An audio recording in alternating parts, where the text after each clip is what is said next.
Hello বন্ধুরা, কেমন আছো সবাই? আমি মৌলি। আমিও ভীষণ ভালো আছি। আজকে আমি তোমাদের সামনে এমন একটা গল্প বলবো যেটা আমাদের বাস্তব জীবনের সাথে ভীষণভাবে সম্পর্কিত।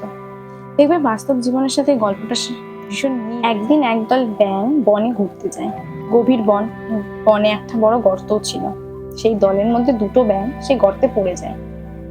পড়ে যাওয়ার পর তারা যথারীতি গর্তটা থেকে ওঠার চেষ্টা করে, কিন্তু সফল হয় না। অনেকবার ওঠার চেষ্টা করে, তাও সফল হয় না। তো দলের বাকি ব্যাঙগুলো তাদেরকে বলতে থাকে যে গর্তটা এতটাই গভীর যে তাদের পক্ষে উপরে উঠে আসা হয়তো সম্ভব না। তবু ব্যাঙ দুটো তাদের সবটা চেষ্টা দিয়ে দেয়। তো ব্যাঙ দুটো আবারও চেষ্টা করে, কিন্তু তাও তারা সফল হতে পারেনি। তখন দলের বাকি ব্যাঙগুলো উপর থেকে চিল্লাতে থাকে যে তোমাদের পক্ষে এই গর্ত থেকে উপরে উঠে আসা সম্ভব নয়। তবুও তাদের কথা কান না দিয়ে দুটো ব্যাঙ আবারও চেষ্টা করে তারা গর্তের কিছুটা অংশে উঠতে পারে। কিছুটা অংশে ওঠার পরে যথারীতি আবার তারা নিচে পড়ে যায়। আবারও ব্যাঙ দুটো তাদের সব চেষ্টা দিয়ে দেয়, কিন্তু তাও তারা সফল হতে পারলো না কোনোভাবে। তখন ওপরে থাকা বাকি দলের ব্যাঙগুলো চিৎকার করে বলতে থাকলো যে তোমাদের পক্ষে এই গর্ত টপকে ওপরে আসা সম্ভব না। যে গর্তটা এতটাই গভীর যে এটা মানে একটা ভীষণ কঠিন কাজ তোমাদের পক্ষে। এর থেকে মৃত্যুবরণ করে না অনেক ভালো। তো নিচে থাকা ব্যাঙ দুটো সেই কথায় কোনো কান দিল না। কান না দিয়ে তারা আরেকবার চেষ্টা করলো। আরেকবার চেষ্টা করার পর তারা গর্তের কিছুটা অংশ উঠতে পারলো। তো কিছুটা অংশ ওঠার পরে আবার তারা যথারীতি নিচে পড়ে যায়।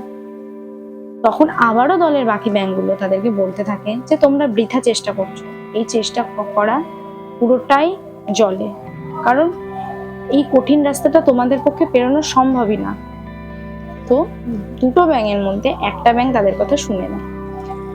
সে চেষ্টা না করে সে কি করে না, গর্তের আরো গভীরে ঝাঁপ দেয়। তো গর্তের আরো গভীরে ঝাঁপ দেওয়ার ফলে প্রথম ব্যাঙটা মারা যায়, কিন্তু দ্বিতীয় ব্যাঙটা তবুও চেষ্টা করে। সে চেষ্টা করতে করতে এক পর্যায়ে গর্তের ওপরে উঠে আসে। সব থেকে অবাক করা বিষয় কি, গর্তের ওপরে উঠে এসে দ্বিতীয় ব্যাঙটি বাকি ব্যাঙদের বলল যে আজ আমার এই অসাধ্য সাধন হয়েছে শুধুমাত্র তোমাদের জন্য। তোমরা যদি ওপর থেকে আমাকে না বলতে, আমাকে আরো মোটিভেট না করতে, তাহলে আমার পক্ষে উপরে উঠে আসা সম্ভব ছিল না। তোমাদের কথা, তোমাদের বলা আমার মনোবল বৃদ্ধি করেছে। আমি শুনতে পাই না, কিন্তু আমি চোখে দেখতে পাই।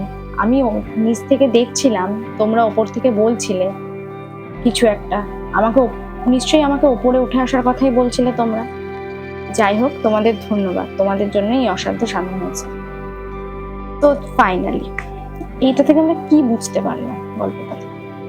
গল্পটা থেকে আমরা একটা জিনিস বুঝতে পারলাম, আমাদের জীবনে চলার পথে যতই কঠিন রাস্তা হোক না কেন, কিছু মানুষ যদি আমাদেরকে সাহস দেয়, কিছু মানুষ যদি আমাদের পাশে থাকে, তাহলে সেই কঠিন রাস্তাটা আমরা অনায়াসে খুব সহজে পার করতে পারবো।